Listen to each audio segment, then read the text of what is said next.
ராதிகா நான் கிளம்புறேன்னு சொல்லிட்டு மயூரியும் ராதிகாவும் பாக்யா வீட்டை விட்டு வெளியில் போனதுக்கப்புறம் கோபி ரொம்பவுமே அப்செட் ஆகி அங்கே போய் ஹாலில் உட்காந்துடுறாரு. ஆனால் ஈஸ்வரிக்கு ரொம்ப சந்தோஷமாகிடுது. இனியாவுக்கு கொஞ்சம் டவுனாகவும் நார்மலாகவும் தான் இருக்காங்க. ஆனால் இப்போ இந்த ட்ரிப் போயிட்டு வந்ததுக்கப்புறம் ராதிகா கூட நல்லாவே மிங்கிள் ஆகிட்ட இனியாவுக்கு அவங்களும் ரொம்ப நல்ல டைப் தான், அவங்க இப்படி போயிட்டாங்களே அப்படின்னு லைட்டாக ஃபீலிங்ஸ் ஆகுது. ஆனால் கொஞ்சம் கூட ஈவி இறக்கமே இல்லாத ஈஸ்வரிக்கு எப்படியோ நம்ம பையனை பிடிச்ச சனியை தொலைஞ்சிச்சு, இனிமேல் நம்ம பையன் நம்ம கூட தான் இருப்பான்னு சந்தோஷத்தில் டேய் கோபி வா டிஃபன் சாப்பிடலாம் டைம் ஆயிடுச்சுல அப்படின்னு சொல்லிட்டு அங்கே எதுவுமே நடக்காத மாதிரியும் ராதிகா வீட்டை விட்டு கிளம்பி போனதை பற்றி கவலைப்பட்டுக்காத மாதிரியும் சாப்பிட அழைக்கிறாங்க கோபியை. உடனே கோபியும் அம்மா எனக்கு பசிக்கலை, எனக்கு என்னமோ மாதிரி இருக்குது அப்படின்னு சொன்ன உடனே ஈஸ்வரி சொல்கிறாங்க, டேய் நீ மாத்திரை போட்டுக்கிறவன் நேரத்துக்கே கரெக்டாக சாப்பிடணும் அப்படின்னு ஈஸ்வரி அங்கே கோபிக்கிட்ட சந்தோஷத்தில் தான் சிரிச்சுட்டு பேசிகிட்டு இருக்காங்க. ஆனால் கோபி முகத்தில் கொஞ்சம் கூட சந்தோஷமே இல்லாமல் ஒரு மாதிரி கவலையாக தான் சோகமாக தான் அங்கே ஷோஃபாவில் உட்காந்துருக்காரு ஹாலில். இனியா உள்ள கிச்சனில் வேலை செஞ்சுட்ருக்க பாக்யா கிட்ட வந்துட்டு, அம்மா மயூரியும் ராதிகா ஆண்டியும் இப்படி திடீர்னு சொல்லாமல் போகிறாங்களே எனக்கு கஷ்டமாக இருக்குது அப்படின்னு சோகமாக பேசுகிறாங்க. உடனே பாக்யா சொல்கிறாங்க, ஏய் என்னடி திடீர்னு கரிசனம், நீங்கள் தானே ராதிகாவும் மயூரியும் இந்த வீட்டில் இருக்கவே கூடாது, சுத்தமாக இங்கே இருக்கிறது எங்களுக்கு பிடிக்கலன்னு எத்தனை டார்ச்சர் பண்ணீங்க அவங்க இங்கே இருக்கிற வரைக்கும், இப்போ மட்டும் என்ன திடீர் கரிசனம், அவள் தான் போயிட்டால ராதிகாவும் மயூரியும், இனி நீயும் உன் பாட்டியும் உன் அப்பாவை வச்சுட்டு சந்தோஷமாக நல்லா கொண்டாடுங்க அப்படின்னு சொல்கிறாங்க. அப்போவே பக்கத்தில் சமைச்சிட்டு இருக்கிற செல்வி சொல்கிறாங்க, இனியா பாப்பா ராதிகாம்மா இவ்வளவு நல்லவங்களா இருப்பாங்கன்னு எனக்கே நேற்று அவங்க கூட ட்ரிப் போனதுக்கப்புறம் தான் புரிஞ்சிச்சு. அது மட்டும் இல்லாமல் நீங்கள் எல்லாரும் சந்தோஷமாக இருந்தால் போதுன்னு கோபி சாரை இங்கேயே விட்டுட்டு போயிருக்காங்க, எவ்வளவு நல்ல மனசு, அவங்கள போய் நம்ம தப்பாக நினச்சிட்டோமே அப்படின்னு சொல்கிறாங்க செல்வி.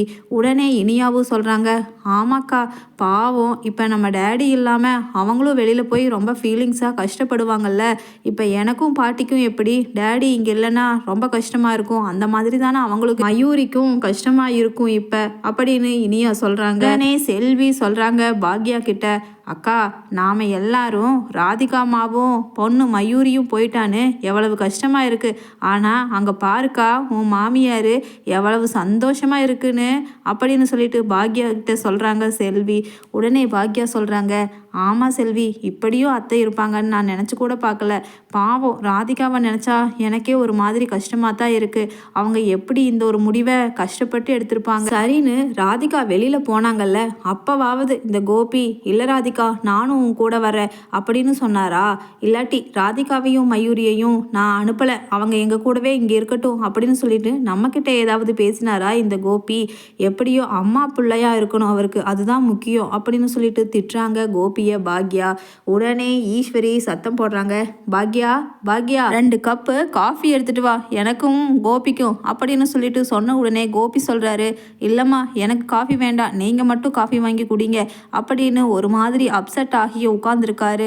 அப்போ ஒரு கப்பில் காஃபியை கொண்டு வந்து ஈஸ்வரிக்கு கொடுத்துட்டு பாக்யா சொல்கிறாங்க, அத்தை நீங்கள் எப்படி அத்தை இப்படி உங்களால் பிஹேவ் பண்ண முடியுது, நீங்கள் பண்ணின டார்ச்சர்னால தானே ராதிகா இந்த வீட்டை விட்டு போயிட்டாங்க அப்படின்னு சொன்ன உடனே ஈஸ்வரி சொல்கிறாங்க, ஏய் அவள் போனால் போராடி இப்போ அவளை பற்றி எதுக்கு பேசிகிட்டு இருக்க, இப்போ தான் நான் நிம்மதியாக இருக்கேன், என் பையனை விட்டுட்டு போனாலே அதுவே பெரிய சந்தோஷந்தான், என்னடா கோபி நீ இங்கே இருக்கிறது உனக்கு சந்தோஷம் தானே அப்படின்னு கோபி கிட்ட கேட்குறாங்க ஈஸ்வரி.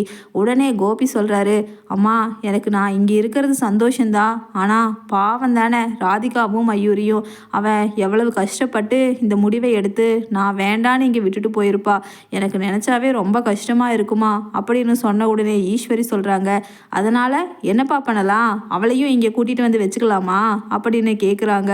உடனே பாக்யா சொல்கிறாங்க, கோபி நீங்கள் மட்டும் கரெக்டாக இருந்திருந்தீங்கன்னா இந்த அளவுக்கு ராதிகா மனசுடைஞ்சு இப்படி ஒரு முடிவை எடுத்திருப்பாங்களா, நீங்கள் தான் ஆரம்பத்தில் இருந்து எல்லா தப்பும் சுயநலமாக முடிவு எடுத்து இப்போ மற்றவங்க எல்லாரையுமே சஃபர் ஆக்குறீங்க, இப்போ ராதிகாவும் மயூரியும் தான் உங்களால் ரொம்ப சஃபர் ஆகி இருக்காங்க அப்படின்னு சொல்லிட்டு பாக்யா சொல்கிறாங்க கோபி கிட்ட.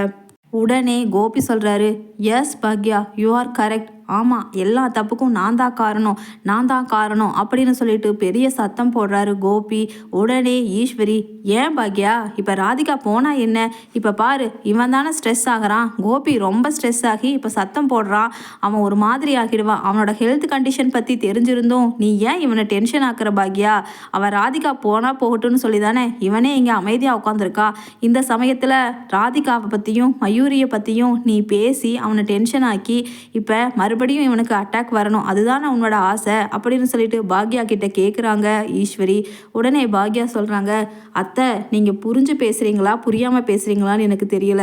சும்மா நாங்கள் ஏதாவது ஒரு சின்ன எங்களோட சைடு இருக்கிற நியாயத்தை பேசினாவே நீங்கள் உங்கள் சுயநலத்துக்காகவும் உங்கள் பையனை நீங்கள் வச்சுக்கணும், உங்கள் கூடவே வச்சுக்கணும், யாருக்கும் விட்டு தரக்கூடாதுன்னு ரொம்ப டாமினேட் பண்ணி மற்றவங்களை கஷ்டப்படுத்துறீங்க அத்தை. இது புரியுதா புரியலையா? சரி, நீங்கள் தான் புள்ள பாசத்தில் ஒரே ஒரு பிள்ளைய வச்சுருக்கோன்னு யாருக்கும் விட்டு தரக்கூடாதுன்னு ஒரு மாதிரி ஒரு அடிக்டடு இது மாதிரி பேசுகிறீங்கன்னா ஏன் கோபி உங்களுக்கு கூடவா புரியலை? ராதிகா உங்கள் மேலே எவ்வளவு லவ் வச்சுருந்தாங்க. பாவம், அவங்க மனசை காயப்படுத்தி இப்படி தனியாக அனுப்பிச்சிட்டிங்களே அப்படின்னு சொன்ன உடனே கோபி சொல்கிறாரு, பாக்யா எனக்கு இப்படி ஒரு முடிவை ராதிகா எடுப்பாங்கிறத நான் கொஞ்சம் கூட எதிர்பார்க்கல. நேற்று அவள் ட்ரிப் கூட்டிகிட்டு போனது கூட அவள் இப்படி ஒரு முடிவை ஏற்கனவே மனசில் எடுத்துகிட்டு தான் கூப்பிட்டு போயிருப்பாங்கிறது இப்போ தான் என்னால் புரிஞ்சுக்க முடியுது பாக்யா அப்படின்னு சொல்லிட்டு கோபி சொல்கிறாரு. உடனே பாக்யா சொல்கிறாங்க, சரி கோபி, இப்போ பழசை பற்றி பேசி என்ன பிரயோஜனம்? இப்போ போன ராதிகாவை என்ன பண்ண போகிறீங்க? உங்கள் மனசில் என்ன ஐடியா? இல்லை ராதிகாவை அங்கே போய் அவங்க கூட சந்தோஷமாக வாழலாங்கிற ஐடியா இருக்கா? இல்லை இங்கேயே உங்கள் அம்மாவையும் இனியாவையும் செழியனையும் எல்லாத்தையும் சந்தோஷப்படுத்திட்டு அங்கே ராதிகா என்னமோ ஆகி எக்கேடோ கெட்டு போகட்டும்னு இங்கேயே இருந்துக்க போகிறீங்களா அப்படின்னு பாக்யா கேட்குறாங்க. உடனே கோபியும் அதுதான் எனக்கே புரியாமல் ஒரே குழப்பமாக இருக்குது அப்படின்னு சொல்லிட்டு தன்னோட தலையில் கை வச்சு அப்படியே இடிஞ்சு போய் உட்காந்துடுறாரு கோபி. அப்போ பாக்யா சொல்கிறாங்க, கோபி எனக்கு உண்மையாக நீங்கள் மரியாதை கொடுக்கறதா இருந்தால் நான் ஒன்றே ஒன்று சொல்கிறேன், கேட்குறீங்களா அப்படின்னு சொல்கிறாங்க பாக்யா. உடனே கோபி சொல்கிறாரு, எஸ் சொல்லுது பாக்யா, என்ன செய்யணும், என்ன முடிவு எடுக்கிறதுன்னு எனக்கே புரியாமல் தானே குழம்பி போயிருக்கேன் அப்படின்னு சொல்லிட்டு சொல்கிறாரு. உடனே பாக்யா சொல்கிறாங்க, இதில் எந்த குழப்பமும் வேண்டாம் கோபி, நீங்கள் உங்கள் அம்மாவையும் குழந்தைங்களையும் திடீர்னு அன்னைக்கெல்லாம் விட்டுட்டு போய் இத்தனை நாளாக ராதிகா கூட தானே வாழ்ந்தீங்க. அவங்க என்கிட்ட நான் பத்திரமா அவங்கள பார்த்துக்கலையா? அப்போ எனக்கு மரியாதை கொடுத்து என்னை நம்புகிற மாதிரி இருந்தால் உங்கள் குழந்தைங்க உங்கள் அம்மாவை எல்லாம் நான் பார்த்துக்கிற பழையபடி நீங்கள் தயவு செஞ்சு எனக்காக ராதிகாவையும் மயூரியையும் கடைசி வரைக்கும் நல்ல முறைக்கு பார்த்து அவங்களோட கணவராக மயூரியோட ஒரு அப்பாவா சந்தோஷமாக வாழ்ந்தீங்கன்னா போதும். அப்பப்போ வாங்க இங்கே வந்து உங்கள் அம்மாவையும் இனியா செழியன்னு உங்கள் பசங்களையும் பார்த்துட்டு போங்க. அதில் நான் எந்த அப்ஜெக்ஷனும் சொல்லலை. அதனால் நீங்கள் செய்ய வேண்டிய கடமை இன்னும் நிறையா இருக்குது ராதிகாவுக்கும் மயூரிக்கும். அந்த கடமையை ஒழுக்கமாக பண்ணுங்கள். இங்கே என் குடும்பத்தை தப்பாக எடுத்துக்க வேண்டாம். என் அத்தையை என் இனியாவை எல்லாத்தையுமே நான் பார்த்து நல்ல முறைக்கு என்னால் முடிஞ்ச வரைக்கும் என்னோட கடமைகளை சரியாக பண்ணுவேங்கிற நம்பிக்கை எனக்கு இருக்குது கோபி.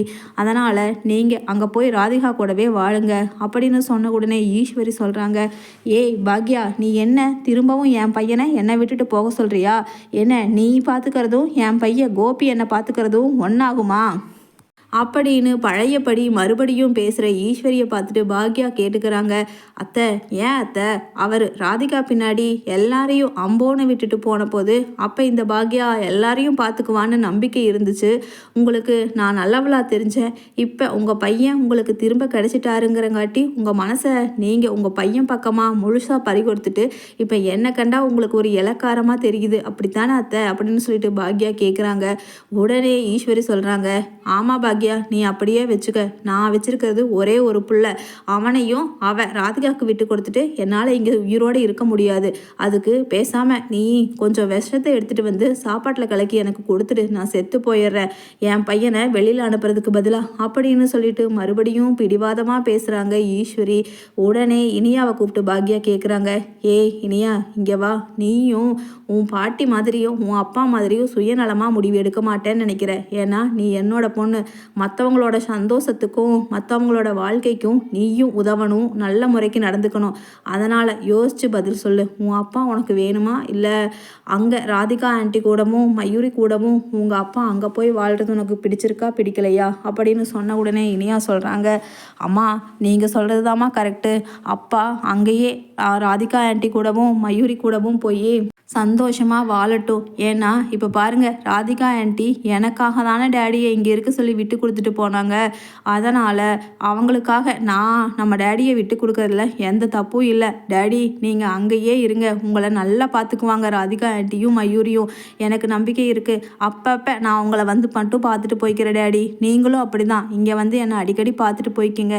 எனக்கு நீங்கள் அங்கே இருந்தாலும் எங்கே இருந்தாலும் சந்தோஷமாக இருந்தால் போதும்.